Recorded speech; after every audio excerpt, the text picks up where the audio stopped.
What's up, MTG Arena fans? I'm Mason Ortiz, and this is my channel, MTG Budget Brew. My goal is to provide fun and interesting decks on a budget, and to make my decks budgets, I limit myself by only using a total of 4 rare/mythic cards in the deck, so a playset's worth. For today's deck, we have a combo built around Indomitable Creativity. It is X and 3 red for a sorcery that says, destroy X target artifacts and or creatures. For each permanent destroyed this way, its controller reveals cards from the top of their library until an artifact or creature card is revealed and exiles that card. Those players put the exiled cards onto the battlefield, then shuffle their libraries. That's interesting. I didn't even think about the fact that you could target your opponent's stuff with Indomitable Creativity. But that's not what we're trying to do today, though. What we're trying to do is destroy 2 of our own things, so we want to cast this for X equals 2.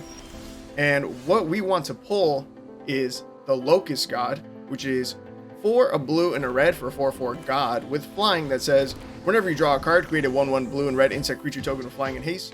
You can pay 2 a blue and a red, draw a card, then discard a card. And when it dies, return to its owner's hand at the beginning of the next end step. The part of this that we care about is the part that says, whenever you draw a card, create a 1/1 blue and red insect creature token with flying and haste. Because the other card that we're trying to pull is Sage of the Falls. It is 4 and a blue for 2/5 Merfolk Wizard that says, whenever it or another non-human creature enters the battlefield under your control, you may draw a card. If you do, discard a card. So, when both of these hit the field, we're going to draw a card. And so we're going to draw a card and discard a card for Sage of the Falls. When we draw that card, though, we're going to make an insect token. And when that insect token hits the battlefield, it's going to trigger Sage of the Falls, allowing us to draw and discard another card. Because we drew another card, we can make another insect. Because another insect entered the battlefield, we get to draw another card. See where this is going? So, we're going to do that as many times as we can without decking ourselves. That is a very important thing that we can do. So, we got to watch out for that.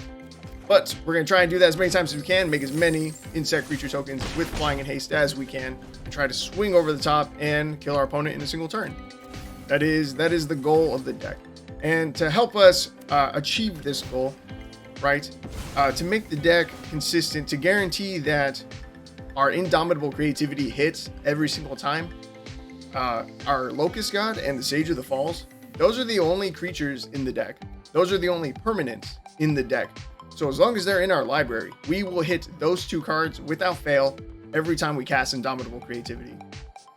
So what are we running? Well, we're running a lot of ways to try and find our combo pieces, right? I've got Opt in the deck because Scry is really good. Again, it keeps our combo pieces in the deck if we happen to see it on top of our library. We're running Solve the Equation. We can go Tutor for Indomitable Creativity. Easy day. Perfect. It's great. We have our other 2 rares in the deck, which are Valakut Awakening. It is 2 in red for an instant that says, put any number of cards from your hand on the bottom of your library, then draw that many cards plus 1. This is a very important rare in our deck, right?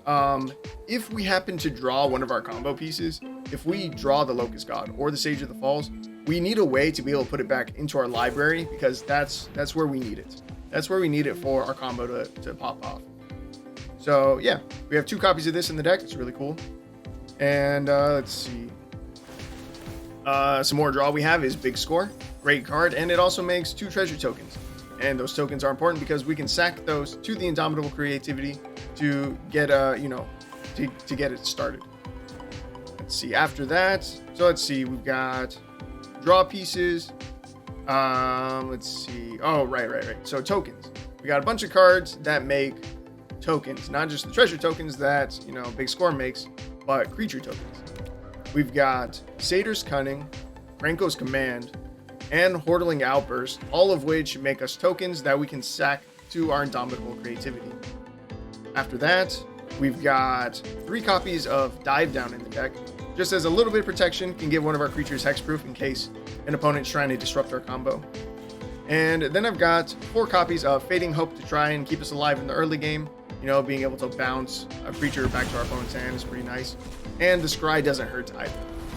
And for our mana base, it's really simple. 12 islands, 12 mountains. That's it. And yeah, that's our goal for the deck. It's pretty fun. I'm not gonna lie. I've only played a couple matches with it, but I'm 3-1 currently, which means it's been working, which is pretty nuts. Yeah, and it's neat. what's really interesting about the deck is the fact that one of our combo pieces, it's an uncommon, which is really nice. Because if Sage of the Falls was also a rare, I think that would make this a lot harder to pull off. Just because we'd only be able to run one Valakut Awakening. But as you can see right now in the gameplay, that's the combo. Here it is, we're popping off. And yeah, I don't think our opponent's having a good time. And soon enough, they're gonna figure it out that yeah, we've got him. We've got lethal. Yeah. This opponent, it was annoying me a little bit. I was being a little bit salty with my emotes and stuff. But that's game, and yeah, I'll see you guys in some live matches. All right, guys, here we are in game 1. Opening hand looks fine to me. Oh man, how's your guys' week been going? I hope it's been going well. Today's Thursday. Tomorrow, that's Friday. Then we get to roll into the weekend. Not that it really affects me much, but I hope you guys got a good weekend planned. Me, I don't have a lot going on. All right, today's Thursday. Tomorrow's gonna be Friday, and I just confirmed with my friend that we are playing Commander tomorrow at 5. And yeah, pretty excited for that. Always a good time. And I think that's about it right now.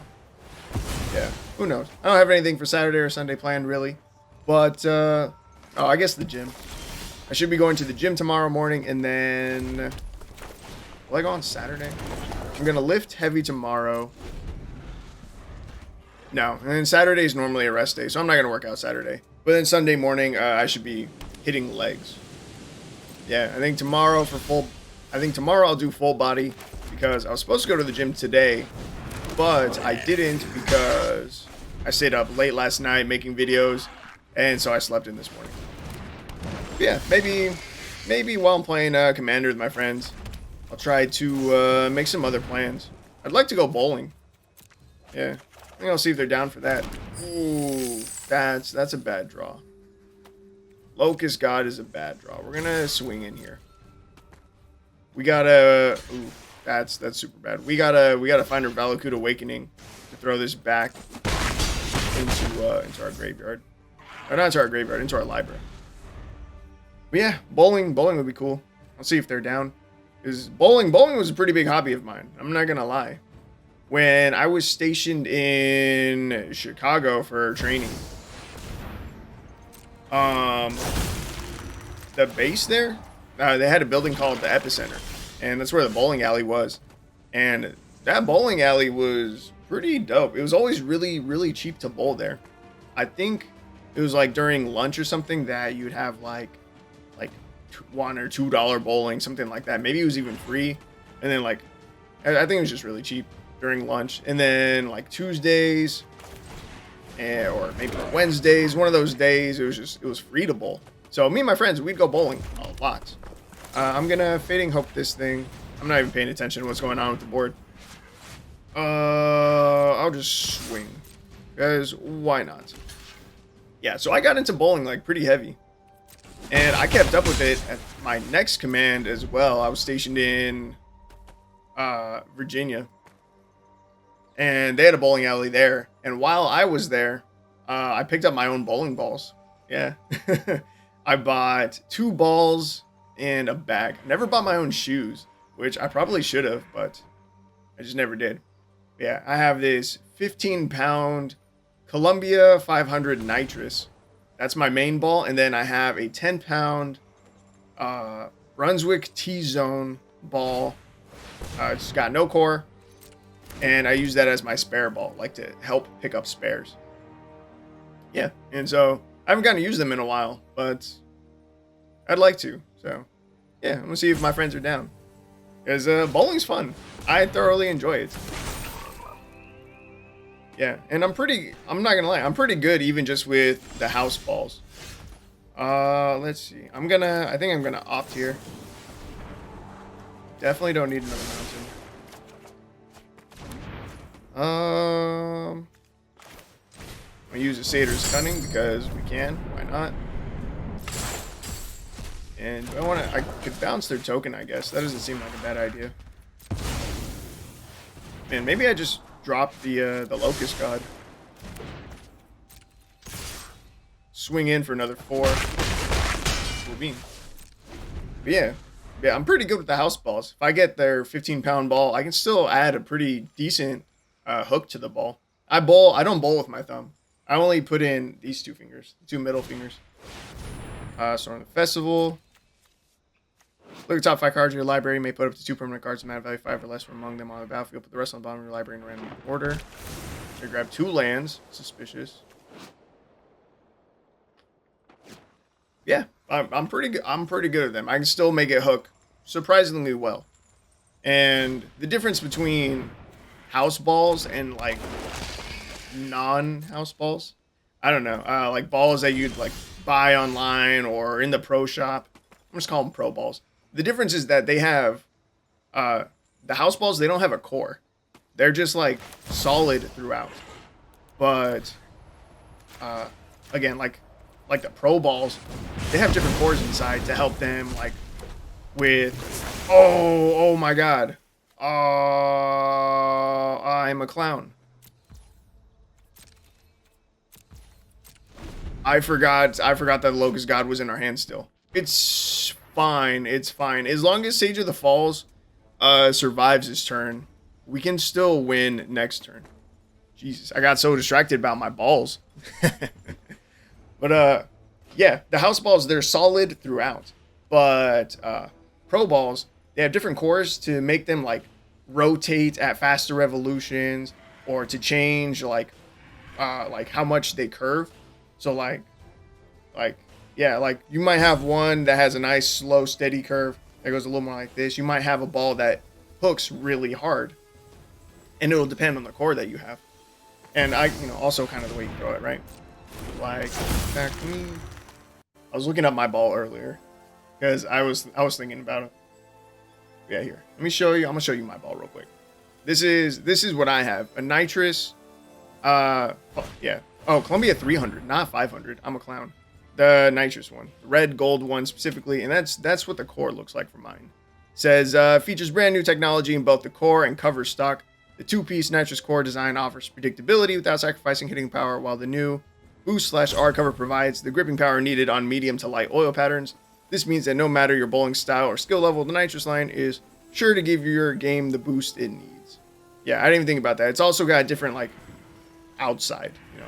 That's something that would also be different from like house balls. Yeah, like you saw, it's got a little designed core inside, and then my spare ball, again, it doesn't have a core. It's solid throughout. Like if you look at it online and see the pictures, it's just solid. Okay, so we can still win right here. How many cards do we have in our library? 40, easy. So all we have to do, I don't even play my land.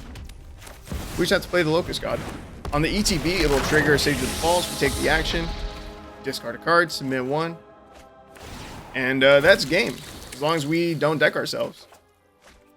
Yeah, as long as you don't deck yourself, you'll win. Easy day. So life gain decks, probably not a good matchup for this deck. What was the other deck that I just played? That would also lose the life gain. What was it? 1 second. What was the combo that I just made? It was literally like 2 days ago. Almost there. Oh, the one where I use Body of Research. You know, you make a creature equal. You make a fractal creature token equals the size of the number of cards in your library, and you fling it at face. Yeah, that one also doesn't match up well against life gain, because they can just get too big.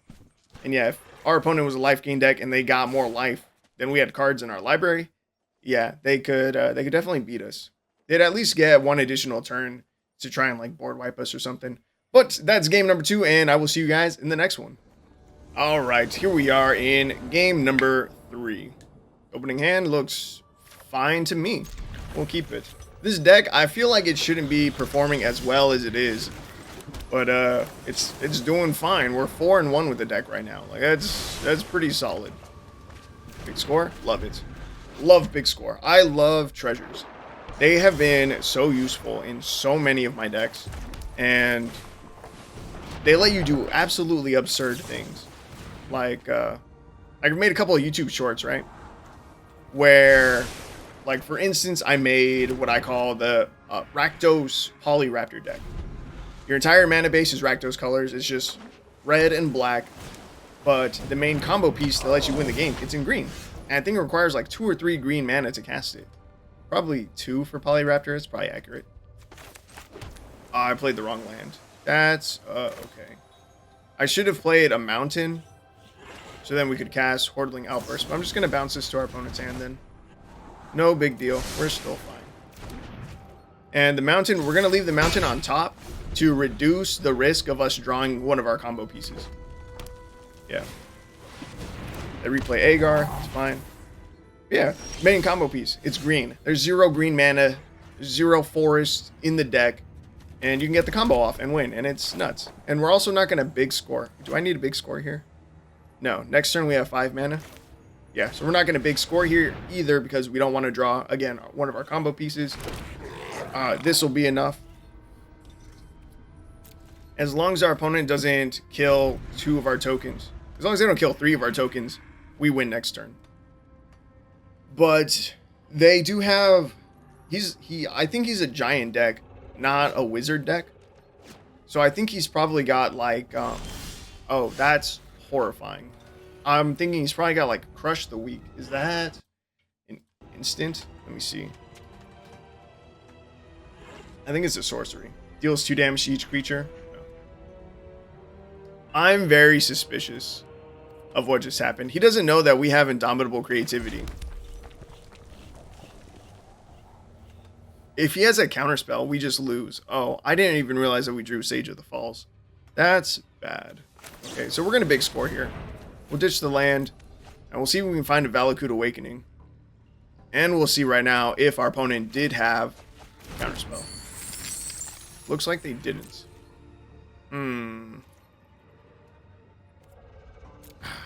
This is a tricky spot.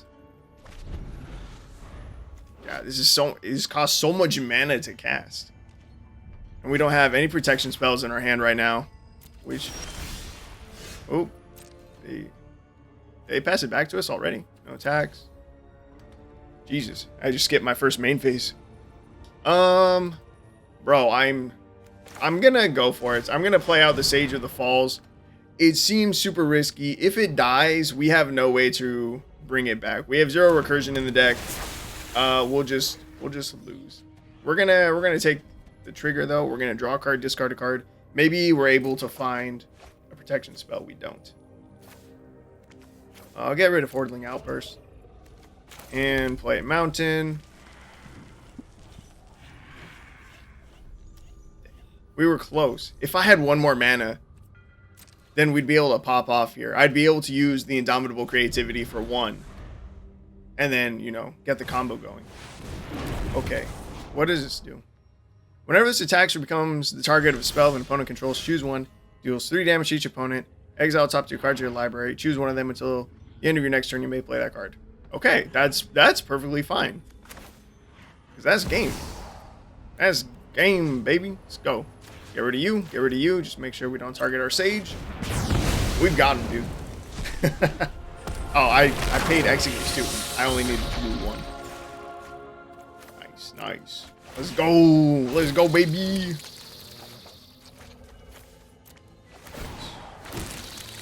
All right, that's good. Yeah, I'm surprised that we've gotten this to work twice where we had to play out one of our combo pieces. And dude, what are the odds of drawing one of them? It's so low. It's literally like a 2% chance for us to draw a 1 of. Unlucky. But it didn't matter. I'm going to hit our opponent with a good game. Not to BM, but just to maybe get them to concede so I don't have to do all of this clicking and, you know, we have to sit through all of this.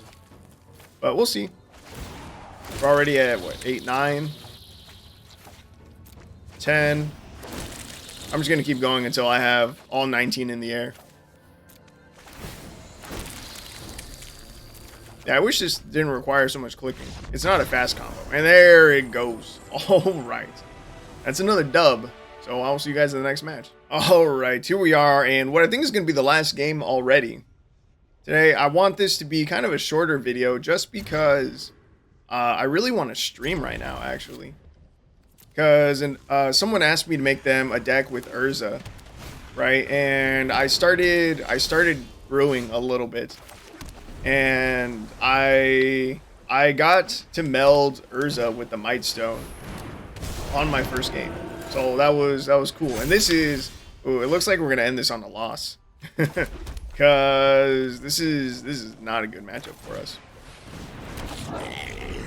If they get a Soul Warden, we just lose, I think. I mean, if we get our Fading Hope, we can bounce the Soul Warden before we combo off. Like, maybe we'll be okay. This one's still just gonna be tough. Voice of the Blessed. So strong. Hordeling Outburst here. And yeah, but I really want to hop into a stream and start playing around with that deck some more. Because I'm surprised that I got it to work on the first try. It definitely still needs work, but it's going to be cool. In fact, I'll even tell you guys what it's about. It's, ooh. We're going to big score. We're going to ditch. Dive down because I'm not worried about removal from mono white. It's a vehicle deck actually. Cancel. Yeah, because I was thinking about how do we win even if I manage to get Urza flipped right into his planeswalker form. I was like, how do we win from there? Well, his ultimate says destroy, like, oh, it says like your artifacts and planeswalkers gain indestructible and then destroy all non-land permanents. I was like, yo, okay, so we want a bunch of artifacts, right? I was like, you know what are artifacts? Vehicles. So I was like, yo, let me make a vehicle deck. It's not something I've played around with a lot, but I think it's gonna work, and I think it's gonna be really cool because I did, again, in the first game that I played, I did manage to meld Urza and get his planeswalker form, and I did manage to ultimate, and my opponent scooped in return or in response, which, you know, makes sense. Let's see, no attacks. We're just gonna end the turn. Opponent said oops, I don't know why. Right now, the only thing that I'm worried about is them playing a Soul Warden. And again, it's why I'm holding up this Fading Hope. I'll take the 4. I don't even care. Because I think we're about to win. Nice. Ooh, but I want to hear from you guys. I was talking about my weekend earlier. I want to hear what you guys have going on this weekend. Yeah, let me know if you're going to be, you know, nerds, play some Magic, hit up a local card shop, maybe chill at home. Maybe you work weekends. I don't know. Maybe, yeah. Maybe your weekend was like 2 days ago. Maybe you have a wacky schedule where you got like Tuesday, Wednesday off and then work 5 days from there. But that's nuts, dude. We managed to get another win. Nice. Thanks. Action. I think our opponent might be familiar with this combo. Maybe. It said nice. So we'll see if they scoop. And we managed to win against what I think was probably one of the worst matchups. So that's pretty cool. We'll see how long our opponent makes us click through this. Dude, we were ready. We had them. Even if they had a Soul Warden, we were fine. And yeah, that's going to be the final match. I will see you guys in Final Thoughts. Alright guys, here we are in Final Thoughts. This is the deck list right here, right behind me. And let me pull up the stats. Like, we're 6-1. I am 6-1 with the deck. And yeah, I don't really know what else to say about that. I don't know if I just got lucky with, you know, a bunch of the matchups or what. Or maybe the deck is just, it's just solid. Maybe it just works better than I would have thought it does. 6-1, it's a very small sample size, but yeah, it's working.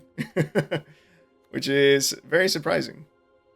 And I'm not gonna lie, I did have like almost like a little bit of experience building a deck like this. I can't even remember what other combo deck I built, but it was a very similar concept where, oh, I do remember it. I built a Crater Hoof Behemoth deck, and that one also ran a bunch of sorceries that created creature tokens. And the only permanent in the deck, I think the only permanent and the only creature was Crater Hoof Behemoth. And I don't even remember what card would tutor it, but something would tutor it straight to the battlefield. And yeah, so it was a very similar concept, just in different colors. And yeah, I don't really know what to say about the deck. It's fun. It's definitely a meme deck, right? It's definitely super trolly, super jank. It's a very fragile combo. Yeah, definitely not meant to be competitive, which is again why I'm so surprised we've gotten so many wins with it. But it's fun. And if you've ever thought about this combo, if you've ever seen it before, here's a budget deck list for it. It works. It can work. Is it worth the wild cards? Maybe not. Maybe not. But yeah, I don't know. I hope you guys enjoyed the video, and I hope to see you guys in the next one.